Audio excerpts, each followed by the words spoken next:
जेवायला वाढणं ग, लय भूक लागली मला. अच्छा ठीक है. हे घ्या, तुमच्या आवडीची बिर्याणी बनवली मी. अरे वा वा वा वा, एक नंबर बिर्याणीचा वास येतोय. मस्त केली, ये ना तू पण जेवायला. रुको जरा सबर करो.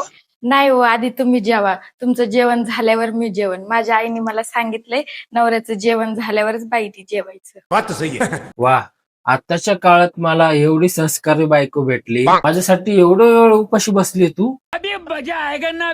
नाही हो, मी थोड्या वेळापूर्वीच 2 प्लेट बिर्याणी आणि 16 गुलाबजांबू खाल्ले होते. पण कसं मोठ्या माणसांचं ऐकायचं असतं ना, म्हणून मी तुमची वाट बघत होते. तुमचं जेवण झालं, मी वापस एकदा जेवणार आहे.